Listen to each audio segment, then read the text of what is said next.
अस्सलाम वालेकुम नाज़रीन, प्रोग्राम एग्री बिज़नेस के साथ मैं हूं आपका मेज़बान डॉक्टर अमजद बुखारी। नाज़रीन, आज हम फ्लोरिकल्चर पे बात करेंगे। ये क्या है, नाम तो मुश्किल है, लेकिन बुनियादी तौर पर ये फूलों की काश्त है, फूलों का कारोबार है और दुनिया भर में ये बिलियन डॉलर्स का कारोबार है। हमारे यहाँ आप घरों की क्यारियों में फूल देखते हैं या कहीं बागात में फूल देखते हैं, लेकिन इसको जिस तरह एक कारोबार के तौर पर अपनाना चाहिए वैसा नहीं है। इसमें क्या कमी है, क्या कोताही है, क्या वजूहात हैं कि हम इसको कारोबार के तौर पर नहीं अपना सके, और अगर कोई इसे कारोबार के तौर पर अपनाना चाहता है तो उसके लिए इसमें क्या रास्ते हैं, काश्त कैसे की जाती है, बीमारियां क्या हैं, बीज कहाँ से मिलता है, इन सारे मौज़ूआत पर बात करेंगे। मैं सबसे पहले आपको अपने मेहमानों का तारुफ़ करवा दूँ। मेरे साथ पहले मेहमान हैं डॉक्टर तनवीर अहमद साहब। आप चेयरमैन हैं शोबा हार्टिकल्चर के, और ये शोबा है मंसूबा Nawaz Sharif university of agriculture. उनके साथ दूसरे मेहमान हैं सैयद फ़याज़ शाह साहब। आप हॉर्टिकल्चरिस्ट हैं, मतलब इसी शोबे से काश्त, बागबानी और फूलों के शोबे से वाबस्ता है। और उनके साथ हमारे तीसरे मेहमान हैं मोहम्मद सगीर साहब। आप काश्तकार हैं, फूलों की काश्तकारी करते हैं। सबसे पहले मैं डॉक्टर तनवीर साहब से बात का आगाज़ करूँगा। डॉक्टर साहब, ये बताएं कि फ्लोरिकल्चर को अगर हम आसान अल्फाज में अपने नाजरीन को समझाने के लिए, काश्तकारों को समझाने के लिए इसे बयान करना चाहें तो इससे मुराद क्या है फ्लोरिकल्चर से? इससे मुराद है, हम इसको देखते हैं कि फूलों की काश्त। ठीक है। जो बैनुल-अक़वामी सतह पे है उसमें जो इसमें हम ज़्यादातर जो इस्तेमाल हो रही हैं क्रॉप, सबसे नंबर टॉप जो है वो गुलाब का आता है। उसके बाद इसमें कार्नेशन है, हमारे पास ग्लैडियोलस आ गया, क्राइसेंथेमम आ गया। मतलब फूलों की काश्त फ्लोरिकल्चर, उसको हम फ्लोरिकल्चर कहते हैं। ठीक है। अच्छा, ये चाहे घर में खूबसूरती के लिए की जा रही है या कारोबार के लिए की जा रही है, दोनों शुमार ये फ्लोरिकल्चर देखते हैं कि जब कमर्शियल एस्पेक्ट पे आप इसको करते हैं, ठीक है, तो फिर हम इसको कहते हैं कि ये फ्लोरिकल्चर है। बाकी अगर घर में करते हैं तो बहुत मशगला, जैसे हॉबी हम कहते हैं, जैसे कहते हैं गार्डनिंग हमारा हॉबी है, तो ये उसमें आ जाती है। लेकिन इसकी ज़रूरत घर के अंदर भी वैसी है जितनी घर से बाहर है। ठीक है। तो ये हर जो शोबा के ताल्लुक़ रखने वाले लोग हैं उनके लिए इसका जो है वो बड़ा ही एक इम्पॉर्टेंट आस्पेक्ट है कि ये घरों के अंदर इसकी क्या ज़रूरत है, और अगर कमर्शियल आस्पेक्ट पे आप जाएंगे, फार्मर्स के लिए इसकी अहमियत है, तो दोनों ये मुख्तलिफ आस्पेक्ट हैं। अगर आप इसकी काश्त पे आएंगे तो जैसे आपने बताया कि ये बिलियन डॉलर की इंडस्ट्री है, और अगर हम एग्जांपल लेते हैं नीदरलैंड्स की, तो वो उसकी इकॉनमी बेस ही फ्लोरिकल्चर पे करती है। ठीक है। तो ये अब चाइना इसमें फिर इस फील्ड में भी काफ़ी आगे आ गया। 2005 से पहले इसका फ्लोरिकल्चर ट्रेड में नाम नहीं था, लेकिन अब top of the list China आपको मिलेगा। तो जितने अगर हम देखते हैं तरक्की याफ्ता जो मुल्क हैं, तो बेसिकली अगर उनकी ये जो उनकी फ्लोरिकल्चर इंडस्ट्री भी उतनी ही ज़्यादा जो है वो तरक्की याफ्ता है। ठीक है, इसके हम सारे पहलुओं पर बात करेंगे। मैं ज़रा फ़याज़ शाह साहब को शामिल करूँगा। फ़याज़ शाह साहब, आप साबिक हार्टिकल्चरिस्ट हैं और अभी भी हार्टिकल्चरिस्ट हैं। साबिक हार्टिकल्चरिस्ट आप महकमा ज़राअत के हैं, तो इसको आपने बड़े करीब से देखा। ये इसकी तारीख क्या है, कोई आपको अंदाज़ा है? पाकिस्तान में ये कब से ये काम शुरू हुआ है फ्लोरिकल्चर का? इससे पहले तो शायद लोग मेरे ख्याल है इसको कारोबार के तौर पर नहीं समझते थे। जी सर, मैं अर्ज़ करूँगा कि 1990 में जी हमारा फ्लोरिकल्चर रिसर्च डायरेक्टरेट, हमारा फ्लोरिकल्चर डायरेक्टरेट बना लाहौर में। ठीक है। तब से ये एक डिपार्टमेंट बनता गया और इसके 4 रिसर्च स्टेशन बने। ठीक है। फैसलाबाद में, पिंडी में, ठीक है, और एक इधर अपना मुल्तान में और एक उधर मरी में। अच्छा। तो फ्लोरिकल्चर बेसिकली बहुत ही यानी अर्निंग वाला एक सब्जेक्ट है, अर्निंग वाली चीज़ है, to grow the floral crops. जैसे हमारी दूसरी फसलात हैं, कन्वेंशनल रिवायती फसलात, गन्ना, कपास, चावल, गंदम वगैरह, इस तरीके से हमारे फूलों की भी फसलात हैं सर। और हमारा जो जनूबी पंजाब है उसमें जो हमारी बेहतरीन फूलों की फसल है वो सुरखा गुलाब, उसको यानी जो उर्फ़ आम में उसे सुरखा गुलाब कहते हैं, लेकिन टेक्निकली उसका नाम है रोज़ा ग्रुसन टेपलेस। अच्छा, इस पे हम बात करते हैं शायद। लेकिन इम्पॉर्टेंट ये है कि 90 के बाद जो है इस काम में एक बूस्ट आया ख़ास तौर पे ये डायरेक्टरेट बने तो वहाँ पर रिसर्च भी हुई होगी, इसकी बीज की अवेलेबिलिटी भी बेहतर हो गई होगी। लेकिन इसको जब ये 90 में ये हमने सेंटर्स बनाए तो ये फैसला किया कि इसको कारोबार की सतह पर लेना है या ये जो घरों में काश्त वाश्त होती थी इसको बेहतर इसको हमने यही इसी मकसद के लिए बनाया गया था कि इस पर रिसर्च की जाए और इसके जो रिज़ल्ट्स हैं फार्मर्स को दिए जाएं, और हमारा मकसद ही फार्मर्स को अपग्रेड, उनकी बोस्ट लाइफ जो है ना वो उनको बेहतर बनाना था, उनका म्यार ज़िंदगी। तो यकीन करें कि मैं 96 में यहाँ एज ए रिसर्च ऑफिसर आया तो हमने बड़ा काम किया। यहाँ पे मुल्तान में चंद जगहों पे फ्लावर होते थे, ठीक है। तो एक बंदा टिब्बा सुल्तानपुर में था, मोहम्मद यामीन कम्बो, ठीक है। तो हमने पूरी तगोदाव से इन लोगों का साथ दिया, इधर राग़िब किया कि उनके साथ हम जाके खड़े हो गए। मैं यामीन कम्बो को लाहौर मसलन मीटिंग हुई तो उधर लेके सेक्रेटरी साहब के साथ जाके बिठाया, तो इतना इनकरेज किया कि इस वक्त आप ये देखें कि टिब्बा सुल्तानपुर हमारे फ्लावर्स की सबसे बड़ी मंडी बन गई है। और आप वहाँ पे यानी ये आप देखें हैरान रह जाएंगे कि 50 मुरब्बा से लेके 80 मुरब्बा तक इस वक्त फ्लावर काश्त है। और मेजर जो हमारी फूलों की फसल है वो यही सुरखा गुलाब, रोज़ा, ग्रूसन टाइप। लेकिन शायद अभी भी जिस हिसाब से इस कारोबार को बढ़ना चाहिए था, लोगों को इस तरफ आना चाहिए था, वैसा नज़र नहीं आता। इसके पहलू में देखेंगे कि क्या वजूहतें हैं। ज़रा हमारे काश्तकार हैं सगीर साहब, उनको भी साथ शामिल कर लेते हैं। सगीर साहब, कितने अरसे से काश्तकारी कर रहे हैं फूलों की? ये तकरीबन 20 साल हो गए। 20 साल हो गए। अच्छा, क्या फूल उगाते हैं? ये सुरखा गुलाब उगाते हैं। सुरखा गुलाब, अच्छा। फिर उगा के इसको फिर बेचते कैसे हैं इसको? ये भी तो अहम मसला है ना जी। पाकिस्तान में आपने गुलाब लगा लिया, देखने में तो बड़ा खूबसूरत होगा, और जब खेत में लगे होते होंगे तो बड़ा मज़ा आता होगा देखकर। तो फिर कैसे इसकी मार्केटिंग कैसे करते हैं, बेचते कैसे हैं? उनका 2 रेट मुक जाते हैं। ठीक है, लोग खरीदने के लिए यहीं आ जाते हैं? हाँ जी, आपके पास यहीं आ जाते हैं? उधर आ जाते हैं। खड़ी फसल को देख के खरीद जाते होंगे किलो के हिसाब से। अच्छा, हाँ जी। अच्छा, एकड़ में कितनी बचत हो जाती है? एकड़ में तकरीबन 80,000 बचत हो जाती है। 80,000 बचत हो जाती है, खर्चे निकाल के? हाँ जी। अच्छा, आपने कितना लगाया हुआ है? 3 एकड़ लगाया हुआ। अच्छा, फिर तो अच्छा ज़रा हो सकता है। फूलों की काश्त जो है वो उसमें मेरा ख्याल है कि गंदम और कपास से भी ज़्यादा इनकम दे जाती है। कपास के जो हालात हुए हैं उसमें तो फिर फूलों की काश्त बेहतर। ये कोरोना आया ना, इसलिए ज़रा थोड़ा। अच्छा, तो डॉक्टर साहब ये आपसे पूछने वाली बात है कि आप इस पर तहकीक के शोबे से वाबस्ता हैं, इसमें हम ज़्यादा आगे फ्लोरिश क्यों नहीं हो सके? बेसिकली जो फूड सिक्योरिटी कम्स फर्स्ट ना, इसमें कोई फूड का आंसर नहीं है। ठीक है, तो हम सबसे पहले रोटी का बंदोबस्त करना है, फिर उसके बाद इसको हम ले जाते हैं लग्जरी में ना। ठीक है, तो उस हिसाब से फिर ये एक मेन रीज़न है अवेयरनेस ना होने की, और फिर इसका रिटर्न प्रॉपर उस टाइम ना मिलना। ठीक है, फिर हमारे यहाँ डाइवर्सिटी नहीं है। अगर सिर्फ रोज़ के हमें मिलेंगे या ग्लैडियोलस के फ्लावर मिल जाएंगे, थोड़े बहुत काश्तकार में क्राइसेंथेमम के मिल जाएंगे, तो इसमें और भी इसको डाइवर्सिफाई करने की ज़रूरत है। ठीक है, और जो हमारी लोकल इंडस्ट्री है फिर इसमें आता है रेट का प्रॉब्लम।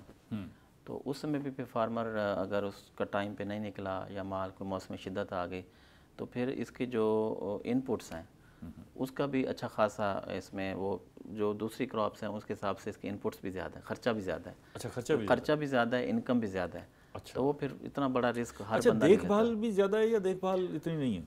देखभाल भी फसल पर डिपेंड करती है, क्योंकि कुछ हैं जैसे अब ट्यूबरोज का हम ले लें। ठीक है, ये हम कहते हैं प्रॉब्लमलेस क्रॉप, आपने लगा दिया बस उसकी इरीगेशन का ख्याल रखें, थोड़ा बहुत फर्टिलाइज़र दें, आपकी फ्लावरिंग आती रहेगी। लेकिन ऑन द अदर हैंड अगर आप रोजेस की बात करें तो उसको आपको देखभाल उसकी ज़्यादा करनी पड़ती है। ग्लैडियोलस है उसको आपको देखना पड़ता है मौसम के हिसाब से। तो हर क्रॉप के हिसाब से हम उसका वो। अच्छा, आजकल जो है आप देखें जी मौसम ऐसा है जिसमें हर तरफ गुले दाऊदी की नुमाइश नज़र आ रही है जी। सिटी गवर्नमेंट भी, कंटोनमेंट में भी गुले दाऊदी की नुमाइश नज़र आ रही है। तो ये गुले दाऊदी जो है वो भी कोई कमर्शियल बेसिस पे काम आता है या बस सिर्फ उसकी ये नुमाइश के लिए? ये बड़ा वैसे इम्पॉर्टेंट फ्लावर है, आम है, ख़ासकर मौसम ख़ज़ां के हवाले से। ठीक है, बल्कि हम इसको ख़ज़ां का बादशाह भी कहते हैं। अच्छा, जब कोई फूल नहीं होता तो इसके फूल नवंबर में आना स्टार्ट हो जाते हैं। हाँ, ये अब सर्दी का मौसम है। जी जी जी, इसमें आया और ये नवंबर में इसकी फ्लावरिंग स्टार्ट हो जाती है। फिर with the passage of time ये फेब के स्टार्ट तक रहती है, लेकिन मिड जनवरी तक तकरीबन ये ख़त्म होना शुरू हो जाता है। जो पीक सीज़न है ये नवंबर और दिसंबर इसके, इसी वजह से आजकल आप देख रहे हैं जैसे आप फरमा रहे हैं कि हर जगह इसकी नुमाइश हो रही है। तो इसके डिफरेंट हैं, ये कमर्शियल बुके में वगैरह में यूज़ होता है। तो इसके पूरा साल देखभाल है। गुलाब है उसका फूल साथ आ जाएगा, साथ साथ आपको इनकम आती रहेगी। ठीक है। ये पूरा साल, जैसे अब गन्ने की फसल है तो उसका संभालेंगे साल के बाद साथ ये चलता रहता है ये लेकिन फूल इसका आएगा वो महीना 2 के लिए। अच्छा। पूरा साल संभाल है, ठीक है, उसके बाद फिर आप उसको बेच सकते हैं। फयाज शाह साहब ये बताएं कि ये जो फूल हैं जिनको हम काश्त करते हैं, हमें तो ये पर्पज़ नज़र आता है कि जी ये स्टॉल लगे हुए हैं, वहाँ बुके बनते हैं, लोग कहीं जाते हैं गिफ्ट दे जाते हैं, कहीं साथ शादी ब्याह पे जाते हैं ले जाते हैं, कहीं मुबारकबाद के लिए जाते हैं ले जाते हैं। इसके अलावा भी फूलों की कहीं कोई खपत है या सिर्फ इसी मकसद के लिए? जी बहुत ज़्यादा है खपत। मसलन ना हमारे पास जो गुलाब की डिफरेंट अक़साम है, मसलन यही जो सुरखा गुलाब है सर जी, ये इसमें सुरखा गुलाब से मतलब है कि सुर्ख गुलाब? सुर्ख गुलाब, ठीक है, इसको उर्फ़ आम में सुरखा कहते हैं ये लोग। तो इसमें ये है कि जो इसका प्रोडक्शन पीरियड बड़ा रिलेट करता है। इसमें ये होता है कि इसकी मार्केटिंग जो है ना सर, मसलन इस्लामिक मन से बड़ी कंसर्न है। रबीउल अव्वल में बहुत ज़्यादा यूज़ है। अच्छा। उसमें इसका रेट टॉप पे चला जाता है। मुहर्रम में इसका बड़ा यूज़ है। फिर शादी ब्याह में आ जाए, ठीक है, तो ये जो महीने हैं ना इसके लिए बड़े टॉप। अच्छा, ये तो उसी मकसद के लिए मैं आगे आपको वही बताने चला हूँ। तो जो इसकी जो प्रोडक्शन है पहले कम होती है। मसलन इसका एक बहार का सीज़न है। अच्छा। ये बहार का सीज़न 15 मार्च से 10 अप्रैल तक, तकरीबन 15 अप्रैल तक रहता है। इसमें इसकी प्रोडक्शन इतनी बढ़ जाती है कि अगर हम इसको प्रॉपर इनपुट्स दें, फर्टिलाइज़र दें, DAP, अमोनियम नाइट्रेट वगैरह, तो एक पर डे हमारी 1 एकड़ 7 मन तक आ जाता है प्रोडक्शन। अच्छा, 7 मन तक। अच्छा, उसमें होता ये है कि उसको फिर ड्राई कर दिया जाता है। ठीक है, ये काश्तकार खुद करते हैं? ये काश्तकार खुद, इन्होंने जो फैक्ट्रियाँ खाली पड़ी होती हैं, ठीक है, वहाँ पे जाके ये फैला देते हैं, लीज पे ले लेते हैं। उनकी फैक्ट्रियाँ खाली होती हैं, जो कि कॉटन का सीज़न ऑफ होता है, ठीक है, तो ये फैला देते हैं, उसको ड्राई करते हैं, ठीक है, और ड्राई करने के बाद इनके पास एक्सपोर्टर आ जाते हैं। अच्छा। ये यहाँ से सुर्ख गुलाब तकरीबन 7-8 हज़ार रुपये, 9 हज़ार रुपये मन के हिसाब से वो ले जाते हैं। अच्छा। एक्सपोर्ट वालों से जब मेरी एक्सपोर्टर से जो बात हुई है, सारा मैंने डिस्कस किया है, तो वहाँ पे ये डिफरेंट इसमें यूज़ हो रहा है। मसलन कहवे इसके तैयार होते हैं सर। अच्छा। इसका मेडिसिनल बड़ा यूज़ है और इसका कॉस्मेटिक्स में बहुत बड़ा यूज़ है। अच्छा। बहुत ज़्यादा। अच्छा। तो वो इसको ले जाते हैं। इसके बाद हमारे पास एक नेक्स्ट गुलाब है, रोज़ा सैंडिफोलिया। अच्छा। वो भी सुर्ख गुलाब है, लेकिन वो थोड़ा सा ना उसका कलर फेंट होता है, थोड़ा इससे की निस्बत कम होता है, सुर्ख ज़्यादा नहीं होता, लेकिन उसमें अल्लाह ताला ने एसेंशियल ऑयल रखा है। यानी इत्र, अगर आपके पास 4000 किलो उसके फूल हों तो 1 लीटर उससे वो ऑयल निकल सकता है। और उस 1 लीटर एसेंशियल ऑयल या क्रूड ऑयल की जो कीमत है वो 20 लाख रुपया है। 20 लाख रुपए पर लीटर? पर लीटर। अच्छा। क्योंकि जितने बड़ा इंटरेस्टिंग टॉपिक है, जो मैं आपसे इस पे ज़रा तफसील से बात करना चाहूँगा। एक ब्रेक ले लें क्योंकि ब्रेक का वक्त हो गया है। नाज़रीन, मिलते हैं एक ब्रेक के बाद।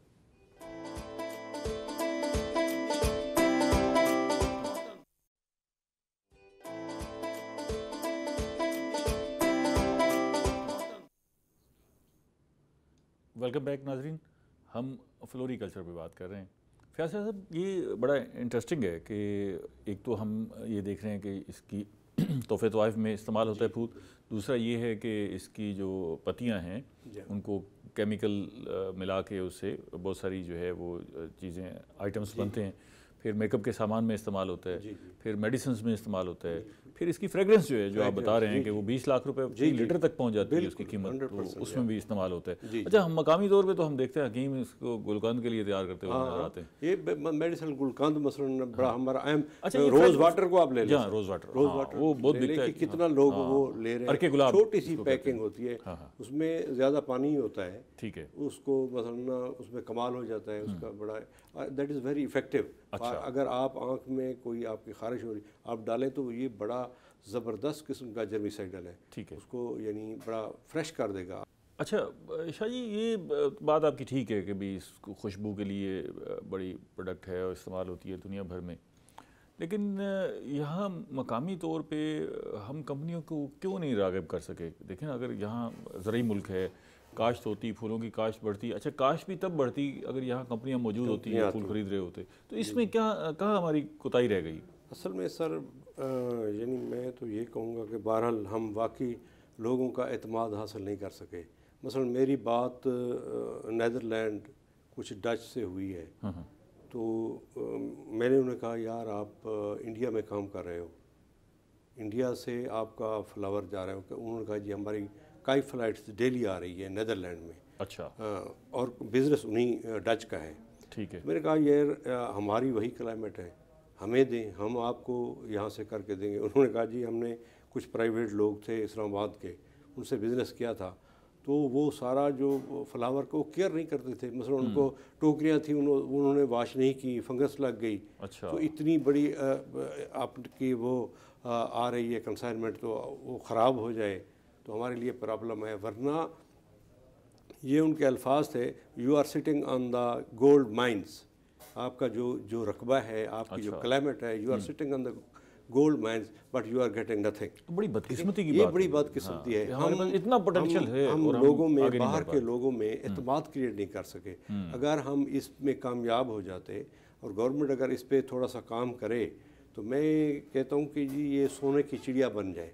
हम जस्ट उनको अगर फॉर एग्जांपल एक ग्लैड हमारी एक फसल है फूलों की, बड़ी खूबसूरत वेडिंग फ्लावर हम कहते हैं, आप देखते हैं शादी ब्याह में, बोके में वो लगा होता है। हमारे पास जो उसका बल्ब प्रोडक्शन है इतनी आला हो सकती है, जो हमारी ये मुल्तान की क्लाइमेट की मैं बात कर रहा हूँ, उसके लिए हॉट एंड ड्राई वेदर चाहिए। अच्छा। और मुल्तान से हॉट एंड ड्राई वेदर कौन सा हो सकता है? अच्छा। तो वो अगर हम वही बल्ब प्रोडक्शन कर लें और उनको वापस करें, वो पैकिंग में वो आपको वापस दे रहे होते हैं।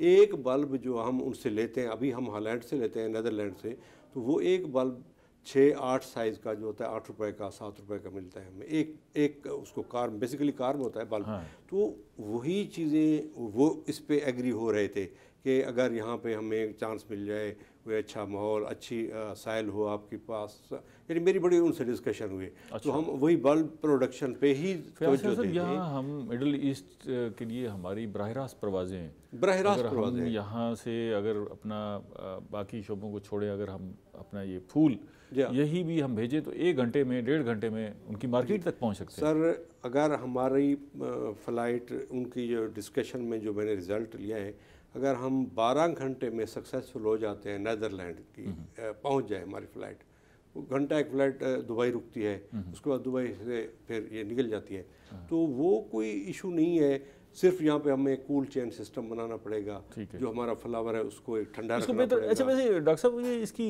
शेल्फ लाइफ है क्या, गुलाब की या बाकी फूलों की? ये डिपेंड करता है टाइप पे ना। अच्छा, अमूमी तौर पे हम तकरीबन ये 15 दिन हम बेसिकली इसको फिर ले लेते हैं। जो कट फ्लावर होता है, अभी इसकी कली खिली नहीं होती, उसको हार्वेस्ट कर लेते हैं, तो वो 15 दिन जब पहुंचता है मार्केट में, कली खिल जाती है और वो तैयार होता है, फूल फ्रेश होता है। अच्छा, तो ये 15 दिन तक जो है इसको आराम से जो है। अच्छा, 15 दिन के लिए फिर हमें भेजना ये सर लोकल मार्केट, ये लोकल मार्केट की बात है। अच्छा। लेकिन अगर आप बाहर भेज रहे हैं, ठीक है, तो वो अनओपन बर्ड उसकी हमें भेजनी पड़ती है, और 12 घंटे से पहले वो नीदरलैंड फॉर एग्जांपल पहुंच जाए, क्योंकि फिर उनके शिप जा रहे हैं, उन्होंने उसको फिर चिलिंग देनी है मज़ीद, वो दे के फिर शिप में उनकी इंडस्ट्री है ना जी, वो पूरी डॉलर्स का वो फिर पूरी वर्ल्ड में दे रहे हैं। अमेरिका में जा रहा है, इधर जा रहा है, उधर जा रहा है। यही है कि वो छोटी सी चीज़ होती है, पैकिंग करके उसकी प्रेजेंटेशन अच्छी करके मर्जी के पैसे लेते हैं। काश्तकार को तो ये अवेयरनेस ही नहीं होगी। सर अवेयरनेस नहीं। दूसरी मैं आपको थोड़ा सा टाइम बड़ा कम है, मैं बताता चलूँ, सिर्फ फ्लावर ही नहीं है सर, जो आधा हिस्सा हमारा हम फोलिएज भेज सकते हैं। फोलिएज वो होती है जो बुके के बाहर लगी होती है सर। अच्छा, वो एक हमारे मतलब प्लांट्स हैं, मतलब अच्छा, वो प्लांट्स हैं, दूसरे वो पौधे। इस पे बात करते हैं डिटेल से। मैं ज़रा सगीर साहब को भी शामिल करूँ, काश्तकार हैं।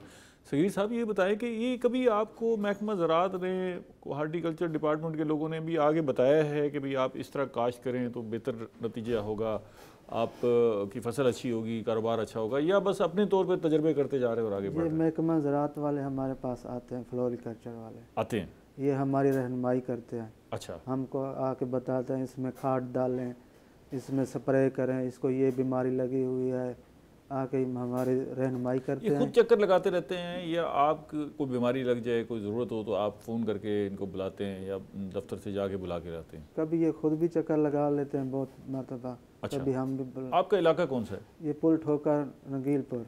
अच्छा, आपको आप 20 साल से वहाँ काश्तकारी कर रहे हैं, फूलों की काश्त भी कर रहे हैं, आपको देख के और लोग भी इस तरफ आ रहे हैं? हाँ जी, या काफ़ी। बस सब ने देख के उन्होंने कहा जी काफ़ी है, इसी बंदे को नहीं भुगतने सर, दो? काफ़ी और भी एक काश्तकार आए हैं। अच्छा। उन्होंने हमें देख कर भाई इसकी पैदावार बहुत ज़्यादा होती है, ठीक है, वो हमारे पास आए हैं, तजर्बा लिया है। फिर बूटे भी कल में जैसे लगती हैं, ठीक है। वो उन्होंने पूछा है, हमने कहा वहाँ से मिलते हैं, वहाँ आके ले गए हैं।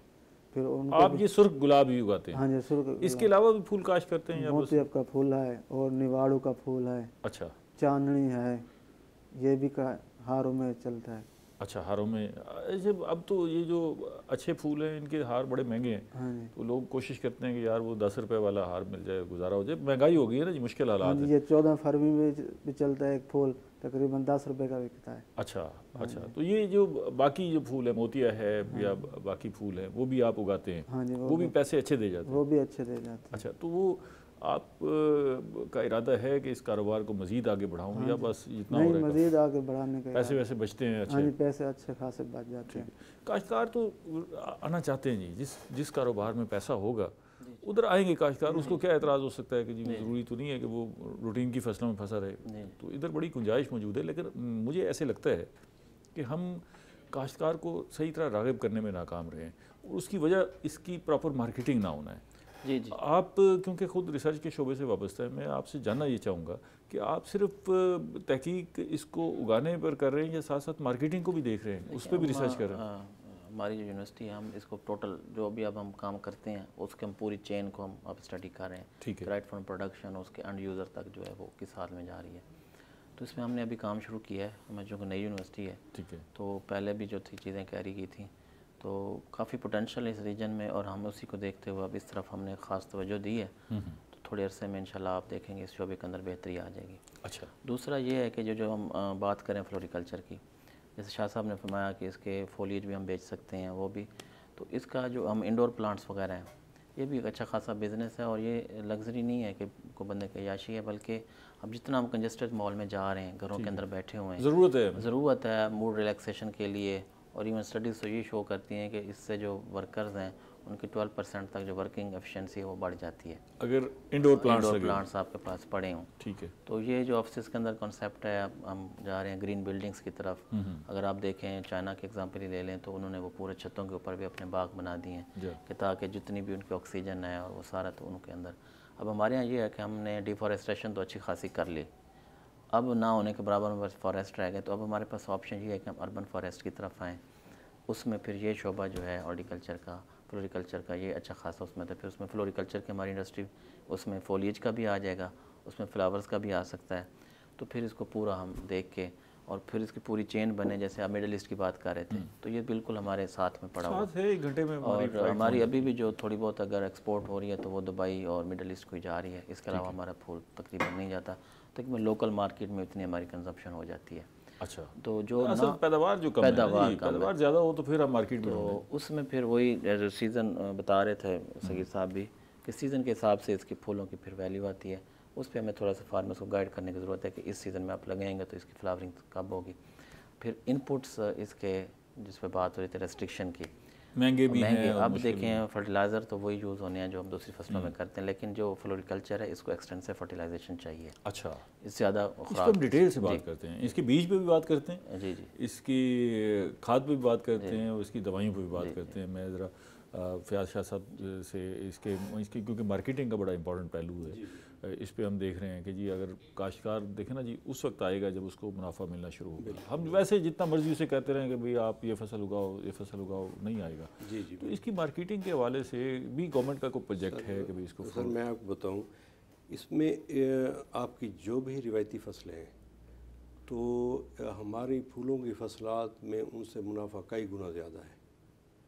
मुझे याद है कि एक टिब्बा में एक काश्तकार था, मैंने सवाल किया, हाँ भाई मुझे बता जो कितनी इनकम होती है फूलों से।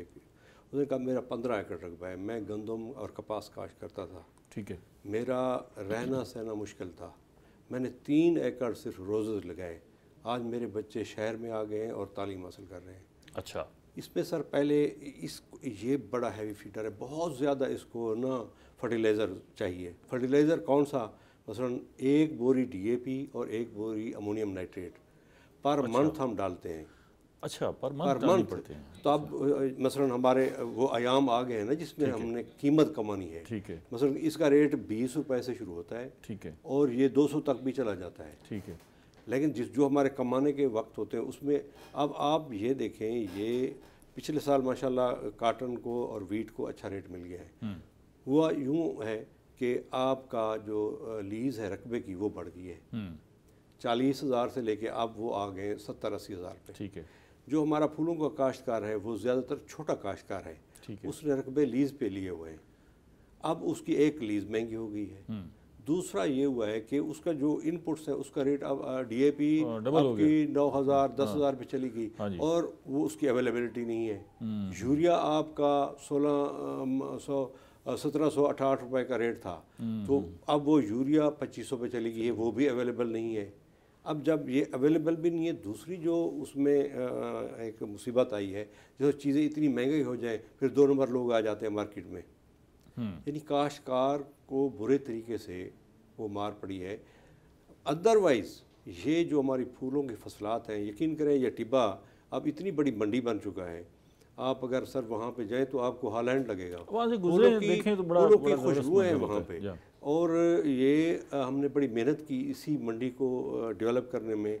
सरदार रफ़ीक ख़ान मनेस और हम लोग सार मिल के आसिफ मनेस साहब का रकबा पड़ा था चौक में, उन्हें जाके मिन्नत की सर ये हमें देते हैं मंडी के लिए, तो उन्होंने बड़ी मेहरबानी की। वो पूरा का पूरी मंडी बन गई है सर फ्लावर की। और ये फ्लावर हमें जो मकसद तजर्बा हुआ है, मुल्तान का जो रोज़ेज़ है वो ज़्यादा ब्राइटनेस है उसकी सिंध वाले की निस्बत। अच्छा, लोग पहले रोज़ वहाँ सिंध से आ रहा था, अब सिंध वाले हमसे रोज़ लेके जा रहे हैं, वो मिक्स कर रहे हैं हमारी क्वालिटी को। अच्छा, क्वालिटी शो करने के लिए। अच्छा। तो ये एक बड़ा चांस है फार्मर के लिए। यानी एक हमारे पास ये फ्लोरिकल्चर है ना सर, ये बहुत वास्ट फील्ड है। हमारे पास फूलों की बेपनाह अक़साम है, बहुत ज़्यादा। हम बहुत इसमें बहुत ज़्यादा कर सकते हैं, अर्निंग कम यानी ले सकते हैं। और इसमें दूसरी जो सबसे बड़ी, जो आपने पहलू बताया कि जी अब इनपुट्स बड़ी महंगी हो गई हैं, रकबे की जो लीज़ है ठेका है वो बड़ा महंगा हो गया है, खादें बड़ी महंगी हो गई, बाकी इनपुट्स महंगी हो गई, तो फिर हम जो गिला करते हैं फूल पहले बड़े महंगे हैं तो इसमें मज़ीद इजाफा हो गया होगा, फिर उनसे तो गिला बनता नहीं है ना, गिलता। और ये मैं आपको बताऊँ, मसलन ये मेरे बैठे हैं, ये 2-3 लाख रुपया प्रॉफिट लेते रहे हैं एकड़ का। अच्छा, जो 80,000 रुपये आ गया। हाँ, जो अब 80,000 रुपये आए बैठे हैं। अच्छा। तो वो बड़ा ही रौनक होती थी। आप यकीन करें, फूलों के काश्तकार जो मंडी पे आप जाते हैं ना सर, उनके पास बात करने को टाइम नहीं होता। हम हाँ फ्लोरिकल्चर में जाते थे, उससे नहीं सर हमारे पास टाइम नहीं है, हमारे फूल जा रहे हैं हम ये वो सवेरे सर ये देखें, उसने अनएम्प्लॉयमेंट का मसला हल किया। सुबह सवेरे ख़वातीन जनाब डेली बेसिस पे आपका फ्लावर आ रहा है, उनका वज़न लेके वो डेली उनको भी ख़र्चा मिल रहा है, और जो काश्तकार है उसके घर डेली पैसा आ रहा है, किचन उसका चल रहा है बेहतरीन।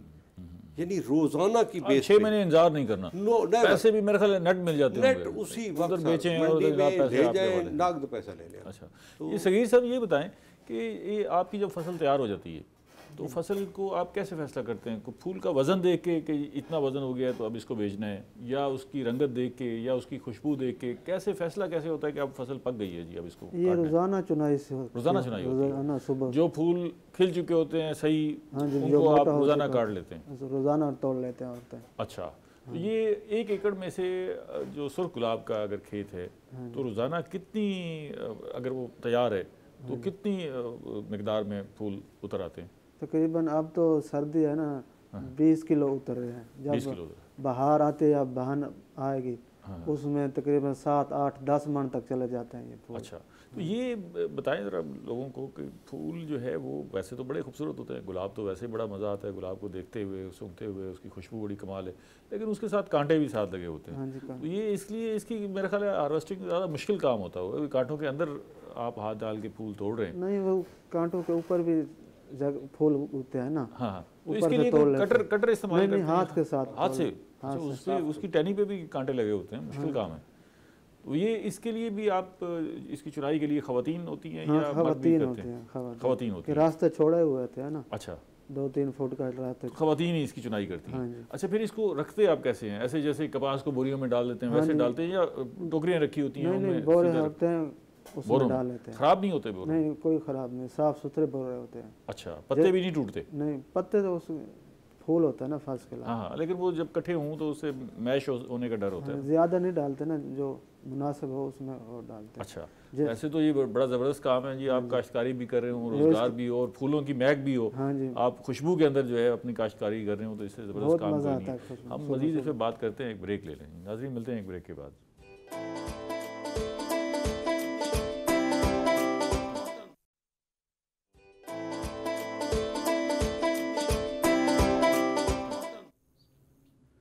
वेलकम बैक नाज़रीन, हम फ्लोरिकल्चर पे बात कर रहे हैं। डॉक्टर साहब, ज़रा इसकी थोड़ी सी टेक्निकल पहलू भी देख लेते हैं कि मैं काश्तकार हूँ, रवायती फसलें उगाता हूँ, गंदम काश्त करता हूँ, कपास काश्त करता हूँ। मुझे ये प्रोग्राम देख के शौक़ हुआ है कि जी मैं फ्लोरिकल्चर की तरफ आता हूँ, फूल उगाता हूँ। तो अब मुझे करना क्या है? मुझे जो अपने खेत की तैयारी है उसके लिए मैं किसी दूसरे खेत को देखूँ जहाँ पर ये हो रहा है, या महकमा ज़राअत से गाइडलाइन लूँ? फिर मैं इसके लिए बीज होगा या कलम होगी, क्या करूं?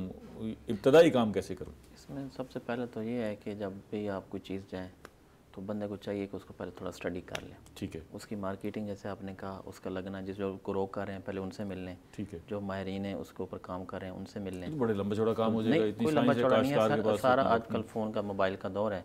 सारे कॉन्टैक्ट्स नंबर मिल जाते हैं, महकमा ज़राअत वाले भी मौजूद हैं, यूनिवर्सिटीज़ भी मौजूद हैं। ठीक है। अब कोई ज़्यादा डिस्टेंस नहीं रहा। ठीक है। तो उसके बाद आता है कि आपने कौन सी क्रॉप ग्रो करनी है, रीजन कौन सा है, फिर आप देखें कि आपके इलाके में कौन सी फसल हो सकती है। अच्छा, उसकी जो ज़मीन है उसकी तजिए की भी ज़रूरत है? तजिए की भी ज़रूरत है, पानी के तजिए की भी ज़रूरत है। अच्छा, ठीक है। फिर वो फैसला करे कि मेरा ये इलाका है और मेरी ज़मीन और पानी की ये सूरत हाल है, तो मैं ये उसके ऊपर अपने फ्लोरिकल्चर क्रॉप जो है वो ग्रो कर सकता हूँ। और मैं इतनी लगा रहा हूँ तो मेरे पास मार्केटिंग एंड इतना है, उसका कंजप्शन उसकी इतनी हो जाएगी।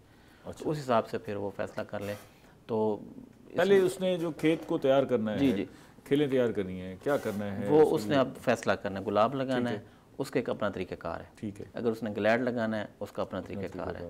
दूसरे आ जाते हैं, स्टॉक है या जरबरा वगैरह उसने ग्रो करने, उसका एक अपना तरीक़ाकार है। हर फसल, जैसे गंदम की फसल की तैयारी मुख्तलिफ होगी कपास की फसल से, कपास की फसल मुख्तलिफ लगेगी जैसे गन्ने की फसल लगती है।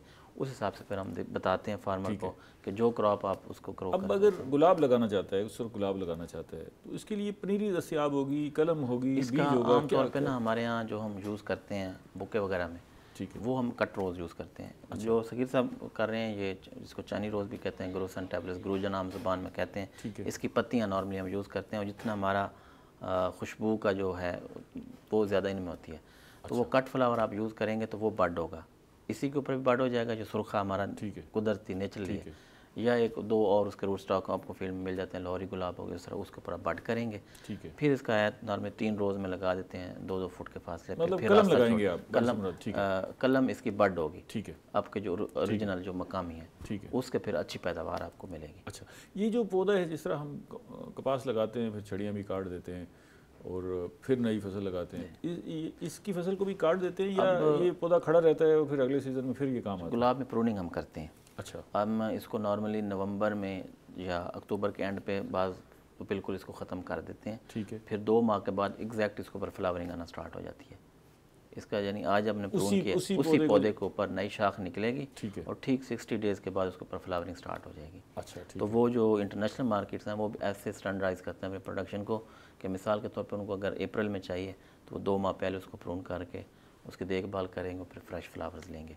तो प्रूनिंग इसमें बड़ी ज़्यादा ज़रूरी है। ठीक है। अगर आप करनी भी चाहिए, अगर नहीं करेंगे तो फिर पौधा बता हो जाएगा। मैं आपसे ना एक सवाल ज़रूर पूछूंगा कि जो हम घरों में लोग कैरियों में लगाते हैं, वो अपनी कैरियों को किस तरह खूबसूरत बनाएं, लेकिन ये बाद में पूछूंगा। पहले मैं ज़रा फयाज शाह साहब को शामिल कर लूँ। फयाज शाह साहब, ये जो हमने जिस पहलू का जिक्र किया है कि इसमें हमें इसकी काश्त के हवाले से आगाही चाहिए, क्योंकि सरकारी महकमे से वाबस्ता है, तो ये जो आगाही है, इसको काश्तकार तक पहुंचाने या काश्तकार की इस आगाही तक पहुंच, इसको आपने आसान बनाया है या अभी भी ये मुश्किल टास्क? नहीं, ये बहुत ही आसान है, चूँकि हमारा पूरा एक डिपार्टमेंट है इसी पे काम कर रहा है, तो हमने पूरा उनकी यानी डाटा लिया हुआ है फार्मर्स का। ठीक है। जो और हैं उनको भी हम जाते हैं गए बगए वहाँ पे बुला लिया, गैदरिंग कर ली, समझा देते हैं।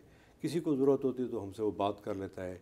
ये बड़ा इजी है सर। इसकी जो मसलन ये जो गुलाब, सुरखा गुलाब की बात हो रही है, इसको किसी ने लगाना हो ना, तो इसका सबसे इजी मेथड है इसकी कलमें मिल जाए। ठीक है। ये इसको कोई दोबारा बड करने की ज़रूरत नहीं होती। अच्छा। इसकी कलमें डायरेक्ट लगती हैं फील्ड में।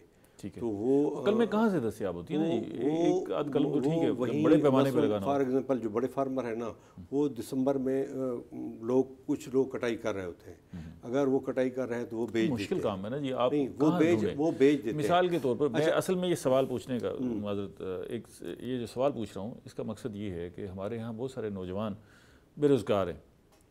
वो ये सोचते हैं कि अच्छा चलें ठीक है, काश्तकारी की तरफ आते हैं। काश्तकारी एक रिवायती काश्तकारी है। वो सोचते हैं फूलों की काश्त करें, इसमें पैसे भी बेहतर हैं और आमदन भी अच्छी है और छोटे पैमाने पे भी हो सकता है। मैं 2-3 एकड़ से शुरू करता हूँ काम। तो मैंने जैसे डॉक्टर साहब से पूछा, आपने ज़मीन तैयार कर ली है, अब वो कलमें आखिर उसको लेनी है, तो अगर वो निकल खड़ा हो, कोई कलमें ढूंढने तो मुश्किल हो जाएगी। कोई इसके लिए कोई मंडी है, कोई तरीकाकार है जहाँ से? उसका सेकंड मेथड ये है कि ये जो हमारा दिसंबर और जनवरी का महीना है, ठीक है, इसमें इसके बेयर रूटेड पौधे मिल जाते हैं। लोगों ने तैयार किए होते हैं कलमें अपनी।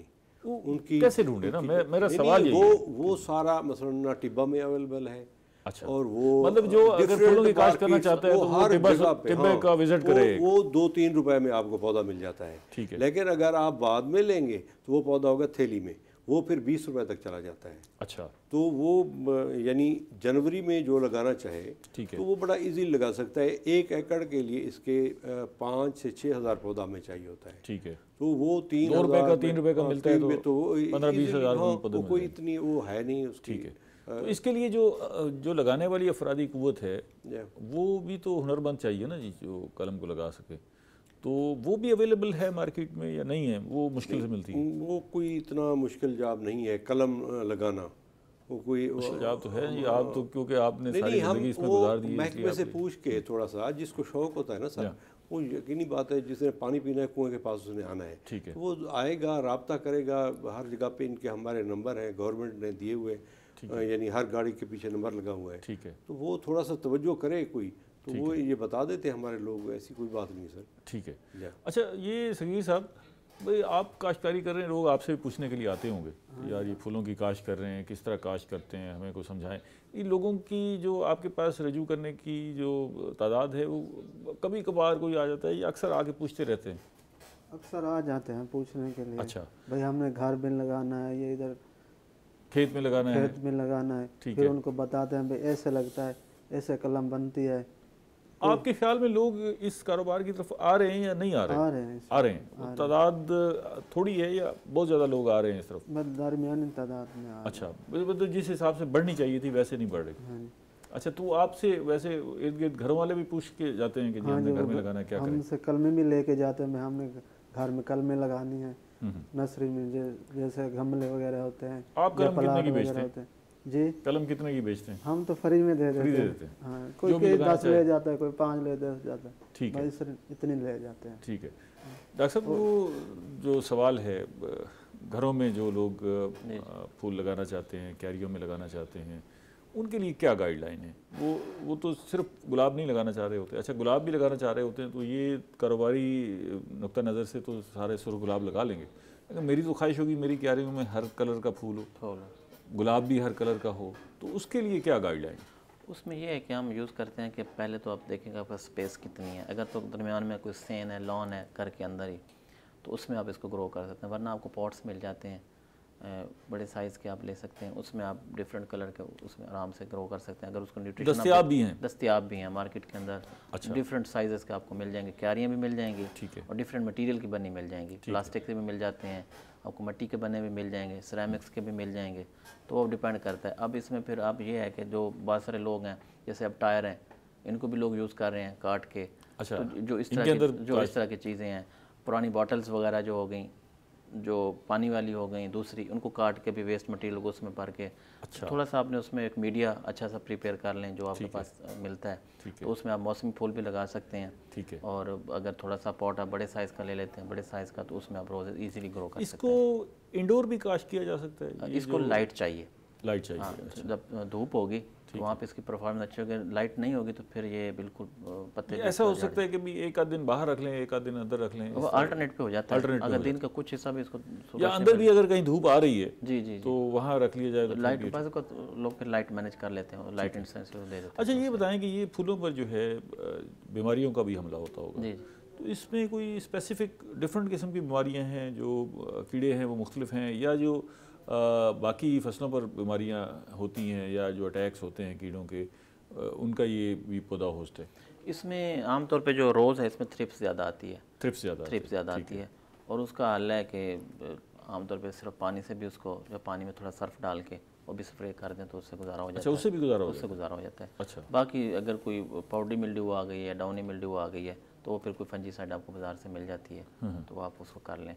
और जो अगर हम ग्लैड की बात करें, जो वेडिंग रोज़ की शाह साहब बात फरमा रहे थे, तो उसमें यह है कि फिजेरियम का हमारे यहाँ इशू है, और वो नॉर्मली आती है जब ये स्प्राउट कर रहा होता है, अच्छा, तो प्लांट होता है, तो वो उसका भी ये होता है कि अगर आपका सीड अच्छा है, क्वालिटी का, ऑलरेडी ट्रीटेड है, तो उसमें फिर चांसेस मिनिमम। ये जो काश्तकार हैं उनको जब बीमारी का हमला हो जाए तो उनको कैसे अंदाज़ा होगा कि कौन सी बीमारी है, इसकी ट्रीटमेंट क्या है, उसके लिए उसे करना क्या चाहिए?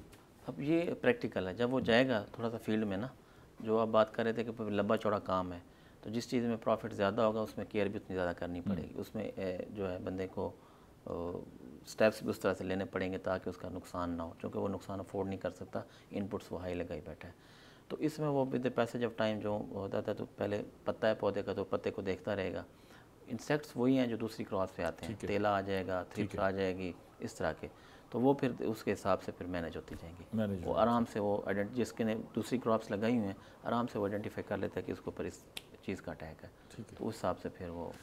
अच्छा सर, ये जो बीमारियों की बात है और पहलू है, आपने इसको बड़ा स्टडी किया होगा और देखा होगा, तो इसकी मैनेजमेंट जो है, इसकी बीमारियों की मैनेजमेंट को मुश्किल काम है या रूटीन मैटर? ये सर इजी है असल में। यहाँ पे जो ज़्यादा अटैक होता है बीमारी का, उसको हम ब्लैक स्पॉट कहते हैं।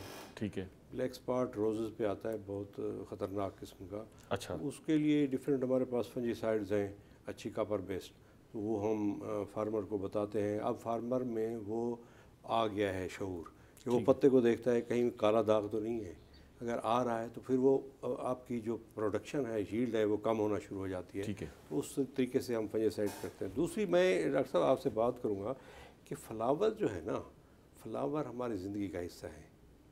सबसे जो असल जो बात है, आपके घर में अगर एक ग्रीन लॉन है, आप सुबह सवेरे उठते हैं, आपकी नज़र ग्रीन लॉन पे पड़ती है, आप फ्रेश हो जाते हैं, फिर फ्लावर को देखते हैं, ज़्यादा आपके बस्सर रिलैक्स हो जाते हैं। ठीक है। तो उसके बाद अगर आपके दीवारों के साथ, इसके बगैर गुजारा नहीं है, इसके बाद अच्छा ये बताएं कि हम क्या इस फसल में ऐसा भी होता है, जैसे कपास पता लगता है कि जी सारी तबाही फिर गई है जी, और जो पैसे लगाए थे वो भी वापस नहीं आए? नहीं, ऐसे तो इस फसल में भी ऐसे कोई नुकसान का खदशा है या नहीं? इसमें जो गुलाब है इसमें नहीं है। तो वो एक मसलन जो हमारी ग्लैड की क्रॉप है फॉर एग्जांपल, उसमें मैंने ये चीज़ देखी है। उसमें होता यूँ है कि चूँकि अगर हमारी डिमांड जो है ना, वो एक महदूद डिमांड होती है। बाज़ औक़ात ऐसे होता है कि लोग कहते हैं जी भाई यार 1 एकड़ से तो ये 4 लाख रुपया प्रॉफिट दे रहा है। कुछ ऐसे जो इन्वेस्टर होते हैं उन्होंने 10-15 एकड़ लगा दिया। अब जो 10-15 एकड़ जब लगता है ना, वो पूरी मार्केट को ले डूबता है। तो जो 20 रुपये स्टिक बिक रही थी, ठीक है, वो चली जाती है 1.5 रुपये पे, 2 रुपये पे, फिर वो अपनी कास्ट ऑफ प्रोडक्शन पूरी नहीं करती। ठीक। तो ये चीज़ें हमने देखी है। अगर ये बाहर चला जाए तो वहाँ अगर ये बाहर चला जाए तो ये एक्सपोर्ट के शोबे को देखने वाली बात है। यकीन करें कि हमारा मुल्क सोने की चिड़िया बन सकता है सिर्फ फ्लोरिकल्चर बेस पे। बहुत शुक्रिया डॉक्टर तनवीर साहब, आप तशरीफ़ लाए, बेहद शुक्रिया। फयाज शाह साहब, आप तशरीफ़ लाए। सगीर साहब, आप तशरीफ़ लाए, बेहद शुक्रिया। नाज़रीन, हमने फ्लोरिकल्चर पर बात की और हम इस नतीजे पर पहुँचे हैं कि इसमें बड़ी गुंजाइश मौजूद है, आगे बढ़ने की बड़ी गुंजाइश मौजूद है। आप इसको काश्त भी करें और ख़ास तौर पे बिज़नेस से लोग जो वाबस्ता हैं वो इसकी एक्सपोर्ट पर भी काम करें। दुनिया भर में बिलियन डॉलर्स का कारोबार हो रहा है। वो ममालिक जिनके पास इतनी काश्त भी नहीं है वो दुनिया भर से फूल मंगवा के उनको रीपैक करके अच्छे अंदाज से प्रेजेंट कर रहे हैं और दुनिया में पैसा कमा रहे हैं। हमारे नौजवानों के लिए भी ये पैगाम है कि वो भी आगे बढ़ें, इसमें बड़ी गुंजाइश मौजूद है। अगले प्रोग्राम तक इजाज़त दीजिए। अल्लाह ने के बाद।